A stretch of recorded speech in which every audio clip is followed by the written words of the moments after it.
جب نصیب سب کر گزرتا ہے لیکن پھر بھی ہمیں اللہ کی قدرتوں پہ زیادہ یقین ہوتا ہے، شاید ہمارا وہ انتخاب ہی ہمیں اس تک لے جاتا ہے جس تک جانے کے سارے راستے ختم ہو چکے ہوتے ہیں۔ شاید کبھی کبھار سب غائب ہو جانے کے بعد بھی مل جانے کا یقین رکھنا چاہیے۔ شاید اللہ کو سانسوں کی یہ ڈور سونپ دینے سے ہی ہمیں نئی زندگی مل جاتی ہے۔ شاید معجزوں سے پہلے واقعی کوئی راستہ باقی نہیں رہتا سوائے اللہ پہ بھروسہ رکھنے کے، سوائے اللہ سے مانگتے رہنے کے۔ اگر تم اس خیال میں پھنسے ہو کہ کیا اب بھی یقین رکھنا چاہیے یا پھر اللہ سے مانگنا چھوڑ دینا چاہیے جب آزمائش کا زور بہت سخت ہو جائے، تو جان لینا کہ یہ تمہاری تکلیف کا آخری مرحلہ ہے، کیونکہ معجزے ہونے سے پہلے سب کچھ اتنا ناممکن ہو جاتا ہے کہ اللہ پہ یقین رکھنا بھی مشکل لگنے لگتا ہے۔ آسانی آنے سے پہلے چیزیں اتنی بگڑ جاتی ہیں کہ سب ختم ہوتا ہوا دکھائی دیتا ہے۔ تو اگر کبھی زندگی میں تم اس مقام پہ پہنچو جہاں لگے کہ اب مانگنا چھوڑ دینا چاہیے، تو یاد رکھنا کہ وہی مقام اللہ نے اپنے کن کے لیے چن رکھا ہے۔ یہی وہ مقام ہے جہاں اللہ نے تمہارے نصیب کا آخری فیصلہ کرنا ہے، اور یہی وہ مقام ہے جہاں تمہیں دعا کرنی ہے، بہت ساری دعا، اور ہر خوف کو بھلا کر اللہ پہ توکل کرنا ہے۔ حالات کتنے ہی خراب کیوں نہ ہو جائیں، تمہیں اللہ کی قدرتوں کا انتظار کرنا ہے، کیونکہ اللہ کی قدرتیں ہی تم تک تمہاری من چاہی چیزیں لا سکتی ہیں، اور وہی لائیں گی انشاءاللہ۔ جب اللہ کو کسی انسان کا سجدہ کرنا پسند آ جاتا ہے تو وہ خود ایسے اسباب بناتا ہے کہ انسان سجدہ کرنے پہ مجبور ہو جاتا ہے، اور اگر اس چیز کا خیال اللہ آپ کے دل سے نہیں نکال رہا جسے آپ بھولنا چاہتے ہیں، تو سمجھ جائیں کہ وہ آپ سے اس خیال کے ذریعے رابطہ بحال رکھنا چاہتا ہے، یعنی اسے آپ کی آواز بھا گئی ہے، آپ کے مانگنے کی طرف پیاری لگی ہے، اور جس سے وہ خود رابطہ رکھنا چاہے اس کے مقدر کی تو کیا ہی بات ہے۔ بس پھر جو سجدے میں گر جاتا ہے اور اللہ کی محبت کی لاج رکھ لیتا ہے، تو پھر اللہ بھی اس کی محبت کی لاج رکھتا ہے۔ بکھرنا عارضی ہے مگر اس کا سمیٹ لینا مستقل ہوتا ہے۔ پرسکون محبت تو وہی ہے جس کے بعد انسان بے فکری کی نیند سو سکے، اور ایسی بے فکر اور آرام دہ نیند بس اللہ کی محبت کے بعد آتی ہے۔ تب کسی چیز کی فکر نہیں رہتی، نہ خوابوں کے پورے ہونے کی اور نہ لمحوں کے مکمل ہونے کی۔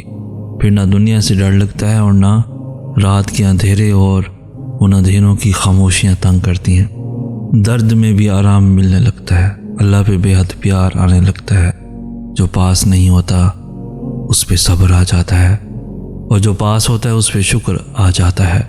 ہم زندگی میں ساری محبتیں آزماتے ہیں اور پھر بے پناہ تھک جاتے ہیں، تبھی تو ہم اللہ کی محبت کو محسوس ہی نہیں کر پاتے۔ ہم اس سے غرض کا تعلق رکھتے ہیں کہ اس چیز کے لیے سجدہ کر رہا ہوں، اس خواہش کے لیے جھولی پھیلا رہا ہوں۔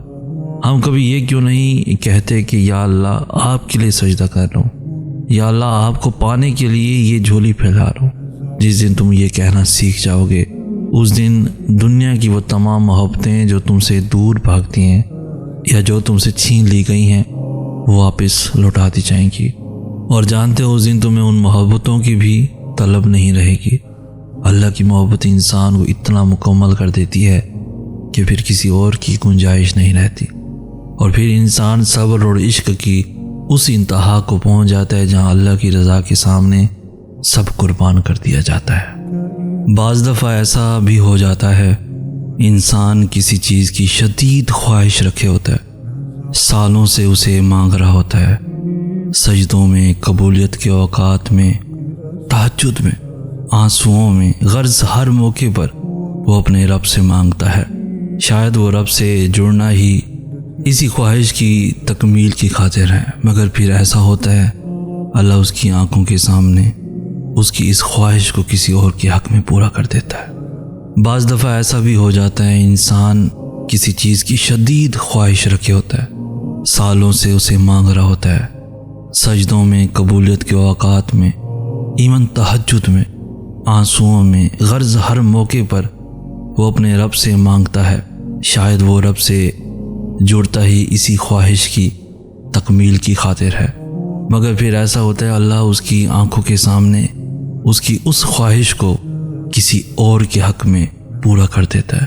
تب یہ انسان یعنی ہم ٹوٹ کر گر پڑتے ہیں، اس رب کے آگے کرچی کرچی وجود لیے شکوہ کرتے ہیں رب سے کہ کیوں کیا تو نے ایسا۔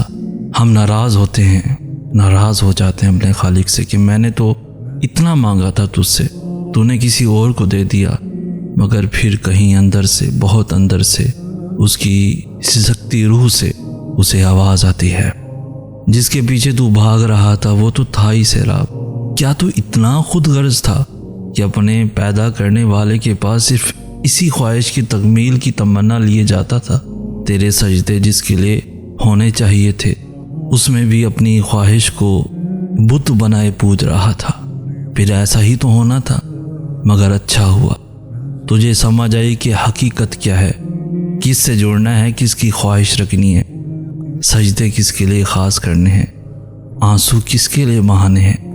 اگر وہ رب تیری اس خواہش کو پورا کر دیتا تو جو سجدوں میں تڑپ کر مانگتا تھا نا، وہ سجدے بھی چھوٹ جاتے، تو اللہ کو بھول جاتا۔